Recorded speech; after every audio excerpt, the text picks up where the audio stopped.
آغاز کرتے ہیں طارق فضل چوئی صاحب آپ سے، کیونکہ یہ حکومت کی سب سے پہلی ذمہ داری ہوتی ہے جی کہ اپنے پولیٹیکل اپوننٹس کے لیے جگہ بنائے. دو مختلف الیکشنز ہیں، ایک تو یہ جی بی کا الیکشن ہے، تحریک انصاف کی قیادت کو نہیں جانے دیا گیا. کشمیر کا الیکشن جو جوائنٹ ایکشن کمیٹی ہے ان کی بھی ایک بڑی لمبی چوڑی چارج شیٹ ہے آپ کے خلاف، اور جو بین کر دیا آپ نے ان کو الیکشن سے پہلے. تو کیا اسی طریقے سے پھر الیکشن ہوا کرے گا کہ جو اپوننٹ ہے اس کو مطلب ریٹائر ہرٹ کر دیں اور پھر الیکشن لڑے مزے سے؟ ہاں، بسم اللہ الرحمن الرحیم. بہت شکریہ آپ کا.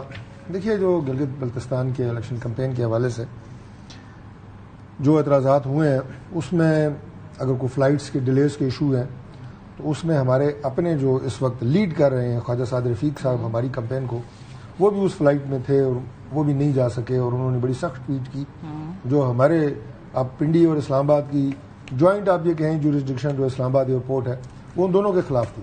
ٹھیک ہے. تو اس لیے یہ کہنا کہ ہم نے کسی ایک فرد کو روکنے کے لیے یہ کام کیا تھا، یہ بات صحیح نہیں ہے. خواجہ صاحب پھر بعد میں چلے گئے، انہوں نے تقریر بھی کی، باقیوں کو آپ نے بارڈر پہ ابھی آپ دکھا رہے ہیں جو پارٹی چیئرمین چلے گئے ہیں بارڈر پہ روک لیا. پارٹی چیئرمین سے زیادہ سینئر کون ہوتا ہے؟ اسد کیسر صاحب کو، سلمان اکرم راجہ صاحب کو، آپ کی تو پوری وہاں پہ کیبنٹ گئی ہوئی تھی نا، تو روک لیا نا پھر. وہ لوگ گئے، این او سی لے کے گئے، یہ انتظامیہ وہاں کی جو گلگت بلتستان کی ہے یہ ان کا فیصلہ تھا.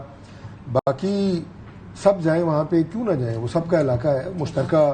آپ یہ کہیں کہ جی بی سب کا ہے، کسی ایک پارٹی کا یا کسی ایک صوبے کا تو وہ ہے نہیں. اور باقی لوگوں نے ووٹ اپنی مرضی سے دینے ہیں. انتخابات کل انشاءاللہ الیکشن ہے، انتخابات بالکل آپ دیکھیں گے کہ بالکل صاف، منصفانہ، شفاف، کریڈیبل الیکشنز ہوں گے. اور یہی بات میں کہوں گا کہ جو آزاد کشمیر کے الیکشنز کے حوالے سے آپ نے بات کی ہے، اب وہاں پہ جو ہے نا سچویشن مختلف ہے. اچھا. وہ جو جوائنٹ ایکشن کمیٹی کی آپ بات کر رہی ہیں وہ وہاں پہ کوئی سیاسی جماعت نہیں ہے. اچھا. وہ ایک پریشر گروپ ہے، اور اس نے اس سے پہلے بھی 2-3 مارچز کیے.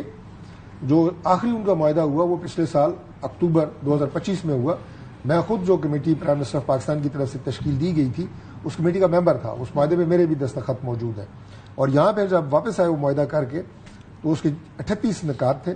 پرائم منسٹر آف پاکستان نے یہاں پہ وزیر خزانہ کو بلا کے یہ بات کہی کہ ہم کمیٹی کے سارے ممبران، جس میں 2 آنریبل ممبر پاکستان پیپلز پارٹی کے بھی تھے، قمر کائرہ صاحب، راجہ پرجشل صاحب، وہ بھی موجود تھے پی ایم ہاؤس اسلام آباد میں.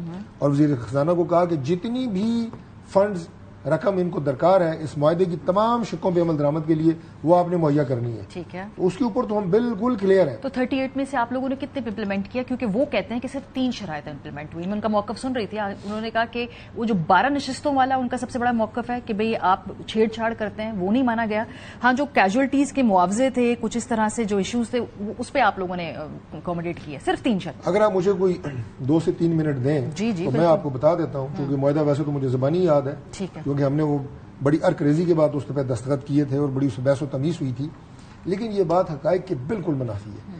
دیکھیں، آپ جھوٹ اس حد تک بولیں کہ جو کوئی تسلیم کرے یا وہ کوئی سچ کے قریب تر ہو. اب 38 میں سے 32 نکات وہ ہیں جو پورے ہو چکے ہیں. 32 میں سے 19 وہ ہیں کہ جو ایک آپ یہ کہیں کہ ایگزیکٹو آرڈر سے پورے ہونے تھے. جیسے ایف آئی آرز کا معاملہ ایگزیکٹو آرڈر سے پورا ہونا ہے، اس کے رقم کی ضرورت تو نہیں ہے. آگے میں آتا ہوں. یہ 19 وہ ہیں کہ جو ایگزیکٹو آرڈر سے وہ سارے کے سارے 100% پورے ہو چکے ہیں.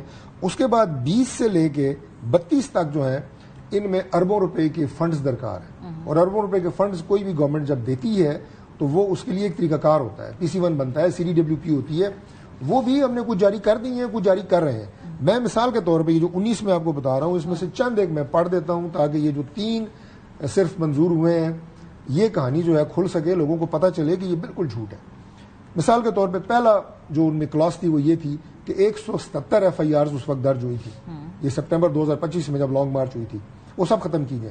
وہ ساری کی ساری ہم نے ختم کر دی، سب ختم ہو چکی ہے.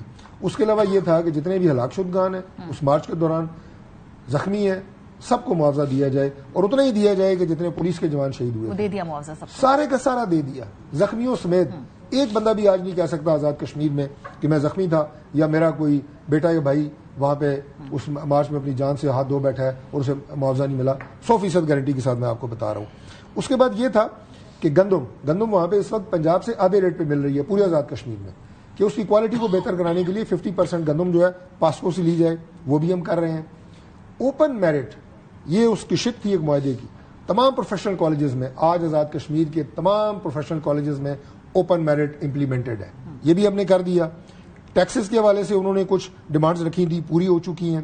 اچھا, پھر انہوں نے یہ کہا کہ پونچھ اور مظفر آباد ڈویژن میں 2 ایجوکیشن بورڈ نئے بنائے جائیں, وہ بھی ہم نے اناؤنس کر دیے ہیں.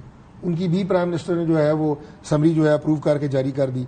اچھا, ایک اور بڑی امپورٹنٹ بات تھی, وہ یہ تھی کہ جب وہاں پہ پرائم منسٹر تھے اس وقت چودھری انوار الحق صاحب, ان کے نیچے جو وزیر تھے اے جے کیبنٹ میں وہ تقریباً 35 سے 36 تھے, ان کی تعداد کم کی جائے. حالانکہ ایگزیکٹو اتھارٹی ہوتی ہے, لیکن مذاکرات میں ہم نے مانا. معاہدے کی شک تھی ہے, آج فیصل راٹھور کے ساتھ 20 وزیر کام کر رہے ہیں, یہی معاہدے کے اندر تھا. اس سے زیادہ امپلیمنٹیشن اور کیا ہو. پھر یہ کہ محکمے کم کیے جائیں, ضم کیے جائیں, وہ بھی سارے ضم کر کے 36 ہم نے 22 کر دیے. اچھا, اس کے علاوہ احتساب ایکٹ تھا کہ جو پاکستان میں نیب ایکٹ ہے اس کے مطابق کیا جائے. میں 3-4 اور پڑھتا ہوں, میں زیادہ اس میں نہیں جاؤں گا. اچھا, اس کے علاوہ وہاں پہ سگنلز ویک تھے, اس کے لیے کہا جی کہ نئی کمپنی بنائی جائے, یو ایس ایف بنا کے اس کے سی او بھی ہم نے اناؤنس کر دیے. اچھا, ہیلتھ کارڈ بڑا امپورٹنٹ تھا, اس کے لیے پرائم منسٹر آف پاکستان نے, آپ کو یاد ہوگا سب چینلز نے کور کیا. اے جے کے اسلام آباد اینڈ گلگت بلتستان تینوں کے لیے جوائنٹلی انہوں نے ہیلتھ کارڈ کا اجرا کیا, اور آج وہ ہیلتھ کارڈ جو ہے ان فیلڈ ہے. اچھا, اسی طرح جناب ان کی بجلی کے منگلا ڈیم کے کوئی ایشوز تھے, ان کی ٹرانسفارمرز کے ایشوز تھے, الیکٹریفیکیشن کے ایشوز تھے, اس کے لیے بھی فنڈ جو ہے وہ جاری ہو چکے ہیں. اچھا, اوپن میرٹ کی بات میں آپ کو کر چکا ہوں. تو یہ چند چیزیں وہ ہیں جو 18-20 میں نے آپ کو بتائی ہیں, 17-18 کہ جو ایگزیکٹو آرڈر سے ان کی امپلیمنٹیشن ہو چکی ہے. باقی وہ ہیں جس کے لیے 12 نشستیں وہ کہتے ہیں نا کہ جس کے لیے میں نے بتایا کہ فنڈ جو ہے وہ جاری ہو گئے ہیں, کچھ ہونے ابھی ان کے PC1 بنے, CDWP سے اپروول ہو گئی ہے. یہ تو ہے امپلیمنٹیشن. اب اس میں ایک شک تھی 12 سیٹوں کی, میں مختصراً اس پہ عرض کر دیتا ہوں. اس کے لیے ایک کمیٹی بننی تھی, وہ کمیٹی بن گئی. اب ظاہر ہے اس میں یہ پولیٹیکل کمیٹی تو نہیں تھی, ہم نے کہا تھا کہ اس پہ قانونی ماہرین بیٹھیں گے. 1-2 پہ انہوں نے اعتراض کر دیا, کمیٹی ڈیزالو ہوئی, دوبارہ بنی. لیکن ہم نے ان پہ بھی ابھی جو ہماری آخری میٹنگ ہوئی ہے ان سے مظفر آباد میں, یہ 31 مئی کو, اس میں ہم گئے, میں رانا ثناء اللہ صاحب اور دوبارہ قائرہ صاحب, اس میں وہ سارے کور کمیٹی کے ممبران آئے ہوئے تھے. تو ہم نے ان سے گزارش کی کہ ہم ان 12 سیٹوں کے حوالے سے یہ نہیں کہہ رہے کہ ہم بات کرنے کے لیے تیار نہیں ہیں, اس میں بیٹھ کے اپنی ایشوز بتائیں اور اس کا کوئی حل نکالتے ہیں.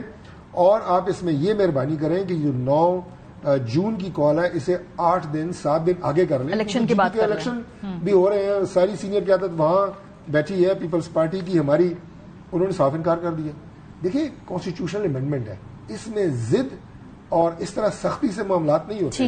ہم نے ان سے یہ بھی کہا, میرا وہ بڑا ایک جملہ چلا بھی, میں نے کہا کہ یہ 12 سیٹیں جس کے پیچھے 22-23 لاکھ مہاجرین کشمیر کے پاکستان میں مقیم ہیں, ان کا حق رائے دہی 12 سیٹوں کا 12 لوگ ایک کمرے میں بیٹھ کے ختم نہیں کر سکتے. ٹھیک ہے, چلے ان کا اس کے لیے کانسٹیٹیوشنل امینڈمنٹ چاہیے. اور پھر اس کے لیے بس آخری بات یہ ہے کہ اس کے بعد آل پارٹیز کانفرنس ہوئی, اس کا بھی انہوں نے بائیکاٹ کیا.